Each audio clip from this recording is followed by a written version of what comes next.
శివానుగ్రహం ఉంటే అన్ని అవే వస్తాయండి. అంటే శివభక్తులు ఎప్పుడు భోగాలు లేకుండా దరిద్రం ఓడుతుంటారని చెప్పడానికి లేదు. భోగములు ఇస్తాడు ఆయన, ఏదైనా ఈశ్వరుడే ఇస్తాడండి. తెలుసుకోవాలి, ఈశ్వరుడు ఇవ్వాలి, ఇల్లు నిండాలి, తరచుకుంటే ఏదైనా ఇస్తాడు. అని సమకూర్చడమైన పని. ఏది సమకూరుతున్నా, ఆహా ఈశ్వరుడు నాకు ఇచ్చేది ఇవ్వలేదు, ఏం చేస్తాను? నీవు ఇవ్వకపోతే నిన్ను గట్టిగా పట్టు కూర్చుంటాను కానీ నిన్ను తప్ప ఇంకొకరిని అడగను. అదండి భక్తి అండి. ఇక్కడ నీ దాసత్వం మానుతాను అనుకున్నావా?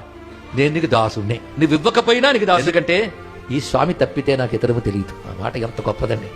ఈ స్వామి తప్పితే ఇతరము తెలియదు. ఎందులోనే ఈ మాటలు చాలా మంది పాల ముంచినా నీట ముంచినా నీదే వారం అంటారు కానీ ఒకవేళ నీట ముంచితే మాత్రం తిడతారు శివుని.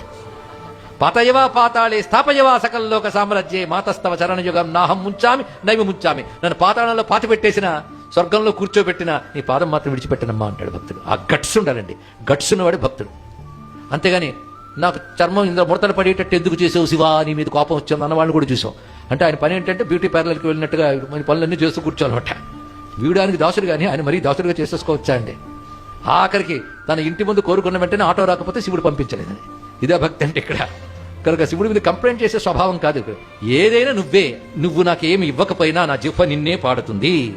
నువ్వు నాకు ఏమీ ఇవ్వకపోయినా నా మనస్సు నీ పాదపద్మాల దగ్గర ఉంటుంది. శివాలయాల పేర్లు వింటున్నామో ఇవన్నీ దక్షిణాపథంలో ఇప్పటికీ మహాద్భుతంగా ఎవరైతే సనాతన ధర్మాన్ని సర్వనాశనం చేస్తామని ప్రతిజ్ఞ పట్టు కూడా ఏలుతున్నారో అలాంటి దుర్మార్గుల పాలనలో కూడా ఈ ఆలయాలు అద్భుతంగా ఉన్నాయి.